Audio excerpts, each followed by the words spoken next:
এই সূরার প্রথমত কেন এই সূরাটা কেন নাজিল হলো, এই সূরার শান নজুল আমাদের জানার প্রয়োজন আছে।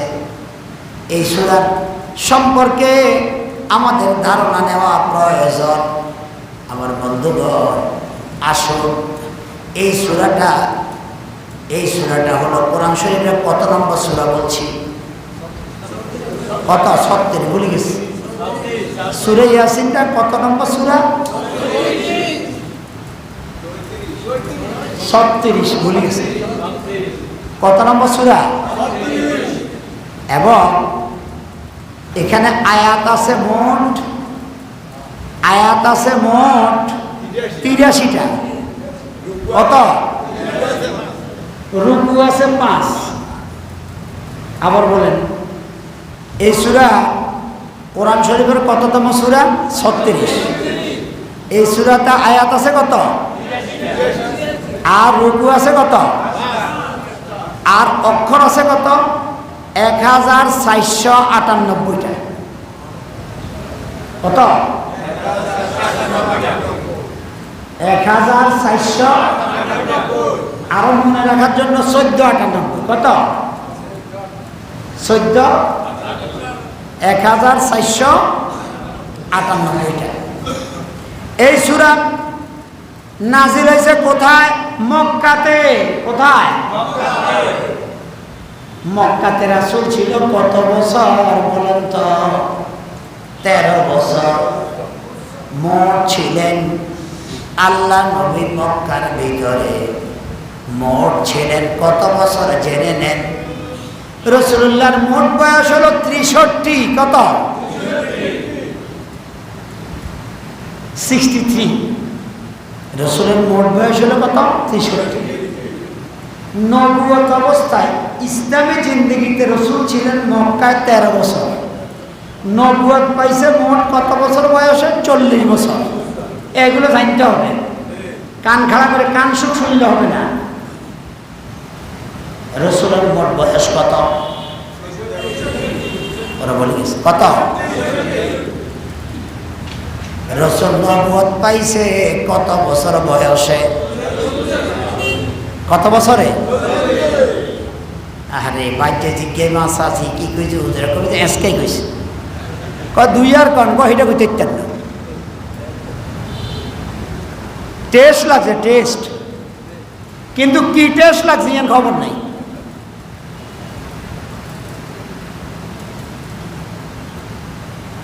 এরপরে 63 যদি 40 বাদ দেন কত থাকে?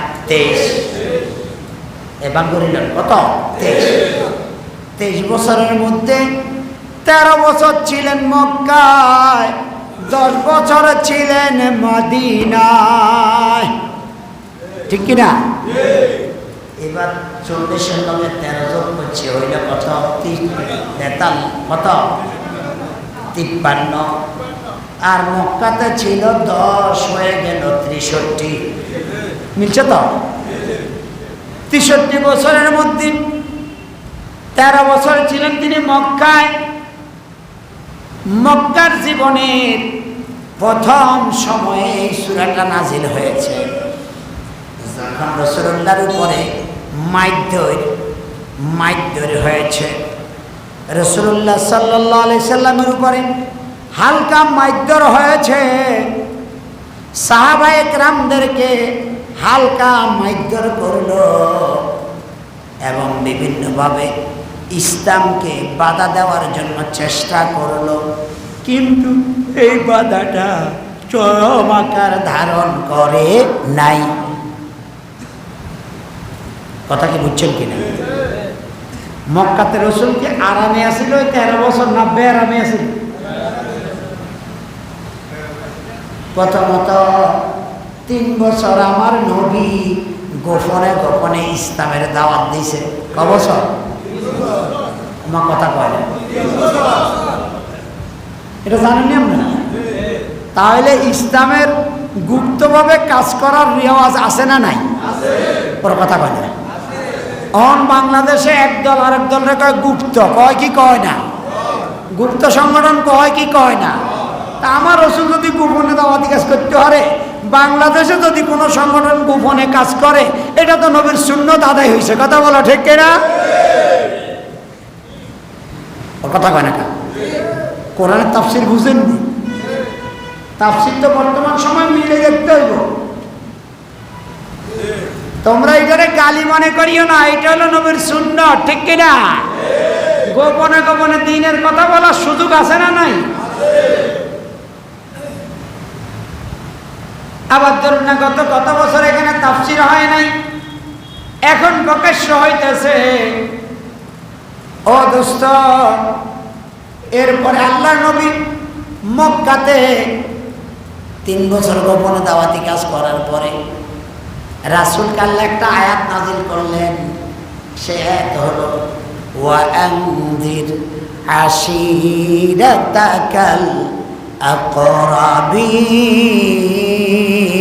আকরাবিন। আল্লাহু আকবার। হে নবী কি করেন? আপনি আপনার নিকটবর্তী লোকদেরকে, আত্মীয় স্বজনদেরকে, বন্ধু বান্ধবদেরকে একটু ভয় প্রদর্শন করান। ও আনজির, তাদেরকে ভয় দেখান। আশীরাতাকাল আকরাবিন, আপনার নিকটবর্তী জনকে।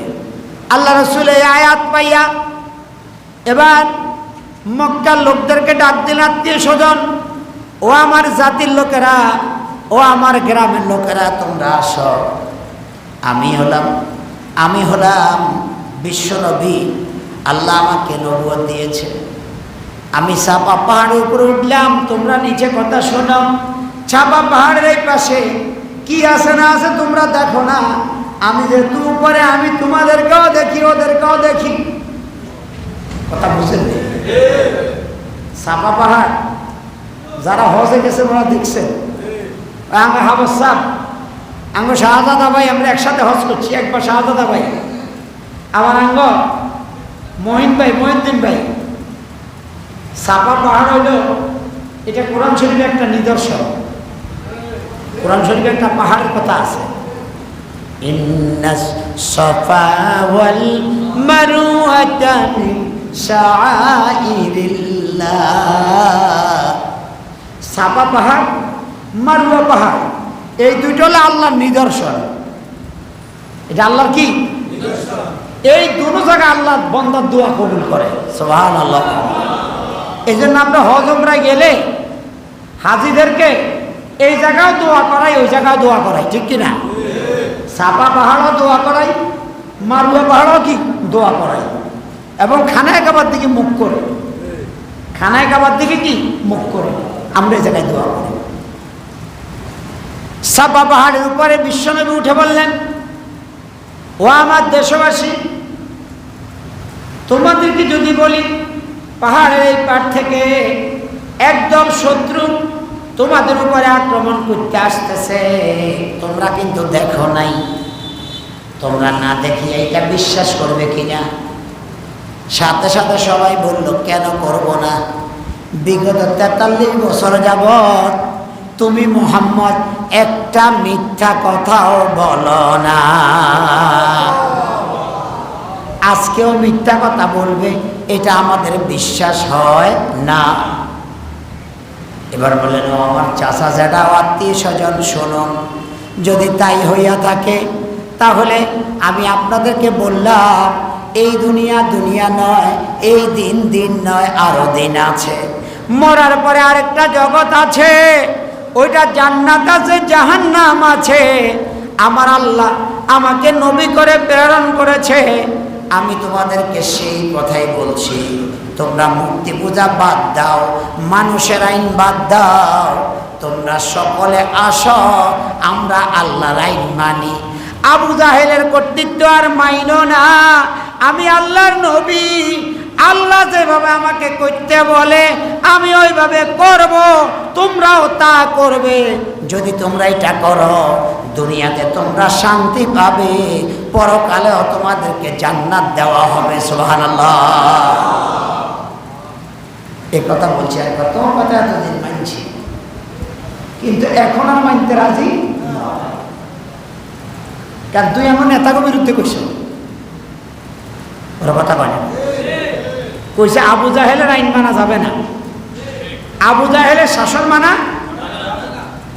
এরকম মক্কা যেমন আবু জাহেল আছে, কিয়ামত পর্যন্ত আবু জাহেলের অনুসারী দুনিয়াতে আছে, থাকবে, ঠিক কিনা? আলেমরা বলে তোমরা নবীর কথা মানো, কিন্তু দুনিয়ার আবু জাহেলদেরকে মানিও না। এই কথা বলার কারণে দুনিয়ার আবু জাহেলের নাতি পোতারা যেভাবে আমার নবীকে মক্কার আবু জেহেল মারছে, আজকেও ঠিক নবীর আদর্শওয়ালাদেরকে জমিনে মায়ের ফিট আছে না না, আছে না নাই? দেখেন মিলে কিনা কোরআন মিলে, কোরআন মিলান। কোরআন পুরান হয় নাই, কোরআন আগে যেমন ছিল এখনো তেমন আছে না নাই? কথা বলেন, আছে না নাই? নাকি কেউ পরিবর্তন করছে? কোরআন কেউ পরিবর্তন করছেনি। কোরআনের মধ্যে দেখুন, এই কোরআনের মধ্যে 114টা সূরা আছে।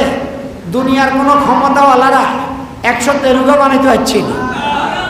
আচ্ছা, কোরআনের মধ্যে মোট শব্দ আছে 86,430টা। কোরআনের শব্দ কত? মনে মুখস্থ করো, 86,430। এটা হলো শব্দ। কোরআনের মধ্যে মোট অক্ষর আছে কত? মোট অক্ষর আছে 3,47,833 অক্ষর। অক্ষর আয়াত নয়, অক্ষর। অক্ষর মোট অক্ষর আছে কত? 3,47,833 অক্ষর। এরপরে এটাতে জবর আছে কত? জের আছে কত? পেশ আছে কত? আল্লাহর কোরআনের মধ্যে মোট হরকত জের আছে 39,582টা। মোট জের আছে কত? যে 39,582। এরপরে জবর আছে 52,236। মোট জবর আছে কত? 52,236। পেশ আছে মোট 8,860। 8,860 আছে কি পেশ। এবং এটাতে সাকিন আছে কত? জয়জম। জয়জম আছে কত? 1,770। 1,000। নোক্তা আছে মোট 15,681। 15,600। এবং তাসদিদ আছে কত? 1,453। সুবহানাল্লাহ বলবেন না? এগুলো আল্লাহর কোরআনের মধ্যে দেওয়া আছে। এখানের মধ্যে কোনো শক্তিশালী ব্যক্তি একটি আয়াত কি পাল্টাইতে পারবে? পারবে? আল্লাহ পাক চ্যালেঞ্জ দিয়েছেন, قُلْ إِنِ اجْتَمَعَتِ الْجِنُّ وَالْإِنسُ عَلَىٰ أَن يَأْتُوا بِمِثْلِ هَٰذَا الْقُرْآنِ لَا يَأْتُونَ بِمِثْلِهِ وَلَوْ كَانَ بَعْضُهُمْ لِبَعْضٍ ظَهِيرًا। আল্লাহু আকবার। হে নবী, আপনি বলে দেন, যদি তোমরা জিন আর মানব একসাথ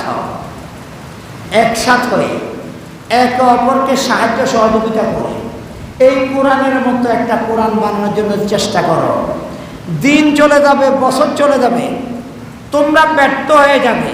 আল্লাহর কোরআনের মতো একটা আয়াত বানাতে পারবে?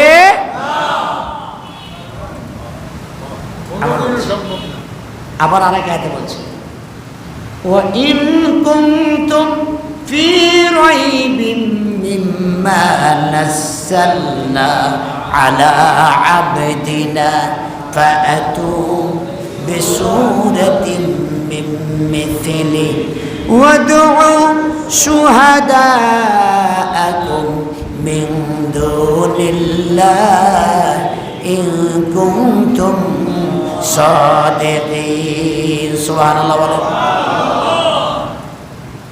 বোঝা যায়? কথা বোঝা যায়? বোঝা যায় ভাই? যদি তোমরা মনে করো যে আল্লাহর কিতাব সন্দেহ, তাহলে তোমরা এরকম একটা সূরা বানাই। আল্লাহ ছাড়া সকলের সাহায্য পারবে না, তোমরা পারবে না, পারা সম্ভব কশ্চিনকালও এটা সম্ভব, তোমরা এটা বানাতে পারবে না।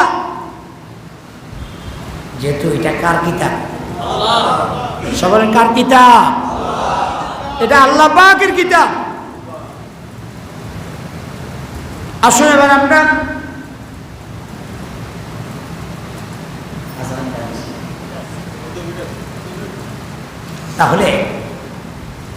তাহলে আজকে ব্যাখ্যায় যেতে পারবো না। আমরা সূরা ইয়াসিনের ফজিলত আজকে আলোচনা হলো নাকি ভাই? সূরা ইয়াসিনের পুরা মাস ব্যাপী এটা তাফসীর হবে।